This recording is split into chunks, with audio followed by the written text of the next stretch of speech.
Hello everyone, welcome and welcome back to my YouTube channel. आज आपण आलो आहोत राणी स्वरकार ज्वेलरी मध्ये, जे आहे रोहिणीताई सांडगे यांचं. माझा त्यांच्यासोबतचा जो इंटरव्ह्यू होता, मी त्यांचा जो घेतला होता इंटरव्ह्यू, तुम्ही तो पाहिलाच असेल. नसेल पाहिला तर मी इथे लिंक देईल तुम्हाला, तिथे तुम्ही पहा. आणि ह्यामध्ये मी त्यांच्या शॉपचं एक तुम्हाला टूर देणार आहे. राणी सरकार ज्वेलरी जे शॉप आहे हे सिंहगड रोडवर अभिरुचीच्या अपोजिटला आणि आनंद मेडिकलच्या साईडलाच आहे.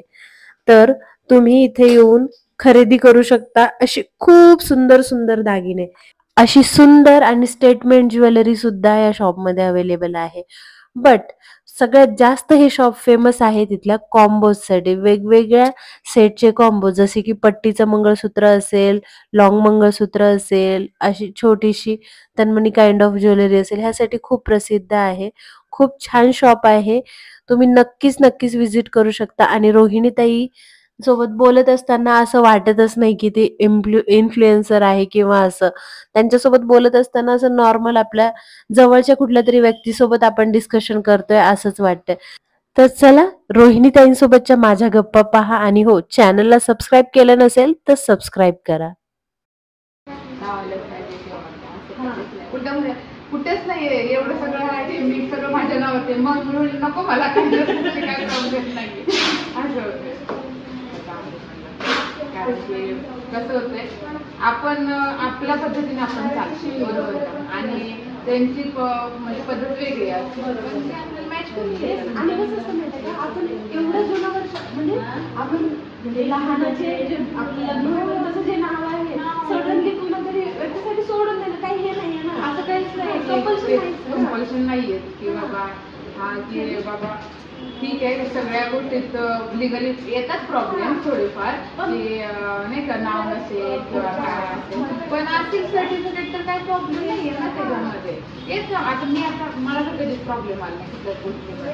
आपण बरेच ऍक्ट्रेस वगैरे तसंच केलेलं आहे. कारण मी ना आता 2-3 दिवसापर्यंत एक इंटरव्ह्यू ऐकला होता, त्यामध्ये असं होतं की ते ऍक्ट्रेस माझं आता हे बघा, मला पहिल्यापासून माझ्या शाळेमध्ये पण सांडगे सांडगे म्हणून ओळखत होते. जेव्हा मी सोशल मीडिया सुरू केलं तेव्हा पण मी सांडगेच टाकलेलं होतं तेव्हा. आणि मला माझं फिलिंग आहे की मला ते नाव लकी आहे. मग पर्सनली मला वाटतं की मला ते लकी आहे, माझ्या पप्पांचं नाव वगैरे नाही का, माझ्यासाठी खूप लकी आहे. कारण मी जेवढं काही केलं आजपर्यंत ना, मला त्यात सक्सेस आहे. इव्हन मी पहिल्यापासून माझं भरपूर हे होतं की नाही, मी आता समजा की मला पहिलाच नंबर आणायचा तर आणायचंच आहे नाही का, त्या गोष्टीमध्ये मी त्या जेवढे पाहिजे तेवढे प्रयत्न केले आणि आला पण माझ्या पप्पांचं नाव आहे तिथे असं मला वाटतं.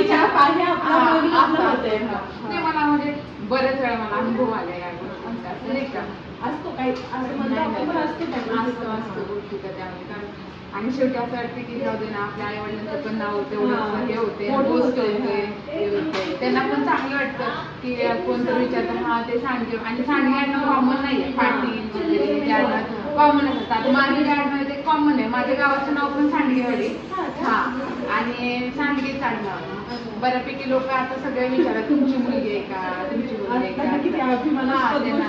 आता आमच्या गावचे सरपंच आहे, त्यांचं पण आडनाव सांडगेच आहे. म्हणजे आता चेंज झाले, म्हणजे दुसरे आले सरपंच म्हणजे, पण त्यांना पण सगळे विचारत होते नाही का, असं फेसबुकद्वारे वगैरे सांडगे वगैरे तुमच्यातलेच असं वगैरे नाही का. मग त्या गेल्यानंतर मला विचारत होते की खूप जणांचे आम्हाला विचारतात की तुमच्याच गावची आहे का किंवा काय, असं होतं ना. सोशल मीडियावर तुमचे चांगले फॉलोअर्स हो, युट्यूबला पण. आणि मग मला कंटेंट असे टाकायला आवडतं की जे सगळे नाव होते, आणि महत्वाचा टाइम पण नसतं आपल्याला.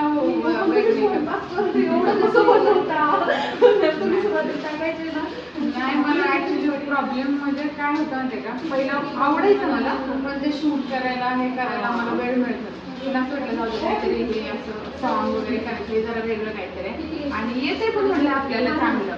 महत्वाचं म्हणजे माझी मम्मी आणि माझी आजी, पप्पांची आई एक नंबर सरपंच म्हणजे आजी तर आता नाहीये, पण ती खूप चांगलं. रोज तिला काही ना काहीतरी चांगलं पाहिजे असते, रोज तळलेला पाहिजे, भजी पाहिजे, कुरडया पाहिजे, काही ना काहीतरी पाहिजे असते तिला. म्हणजे पाहिजे होतं तिला. म्हणजे रोज तू म्हणजे आलीस ना, जरी घरी आलीस ना, तेव्हा आईचं रोज काही ना काहीतरी असणार, म्हणजे तळलेला एखादा आयटम असतोच त्याच्यामध्ये. म्हणजे तिथूनच तुम्हाला महत्वाचं म्हणजे आणि चुलीवरती ते आपला इंद्रायणी भात आणि डाळ टाकून परत तूप काहीतरी एक नंबर. शाळेत गेले ना मी पहिल्यांदा चुलीवरती तो भात असायचा. गेल्यानंतर आहे लवकर तयार आहे गेले की पहिल्यांदा 6 वाजता खायला बसायचे ते. मग तेव्हापासून सवय म्हणजे ना की आईचं बघून मम्मीचं पण बघून म्हणजे जेव्हा म्हणजे कोणाच्याच घरी असं म्हणजे एवढं गावाकडे नसतं ना मसाले भात वगैरे. आपण काहीतरी कार्यक्रम असला की गावाकडे करतात म्हणजे गावाकडच्या लोकांना जास्त करून आपण जास्त करत नाही पण आमच्या मम्मीचं तसं नसायचं. आता समजा गुरुवार आहे आता उपास मग त्या दिवशी मग सगळं करायचं कोशिंबीर करणार पुरी करणार परत आम्रखंड करणार असं म्हणजे मग तिचं बघून बघून भरलेलं वांग ती एक नंबर करते भरलेलं वांग. तेव्हापासून तिथं बघून बघूनच मला पण ते पुढं म्हणजे खूप छान खूप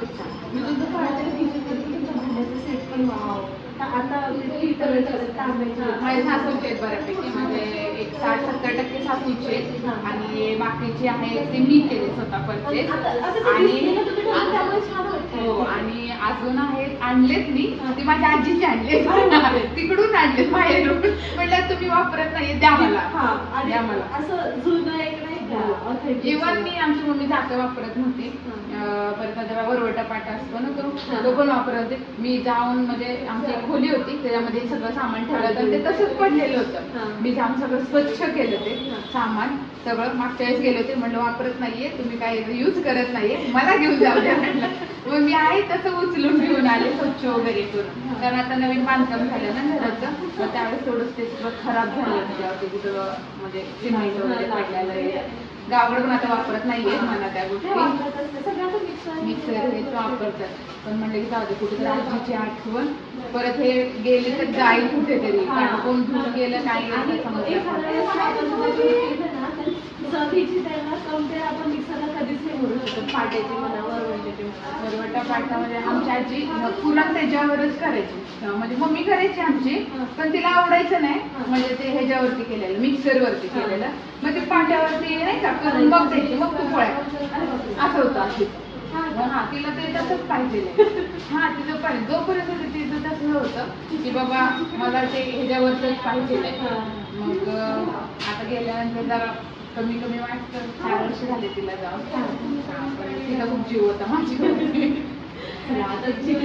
त्यांना म्हणजे एक प्राऊड फील होत असेल तुमचं. नाही तिला आणि मी 5वीत होते माझ्या म्हणजे भाषणामध्ये पहिला नंबर आला होता आणि त्यावेळेस पेपरमध्ये नाव येणं म्हणजे खूप मोठी गोष्ट होती. माझं पेपरमध्ये नाव आलं होतं नाही का पेपरचं नाव नाही आलं पुढारी वगैरे तिकडे आमच्या इकडे चालतो साईडला आणि आजी अक्षर तो पेपर घेऊन सगळीकडे फिरत होती.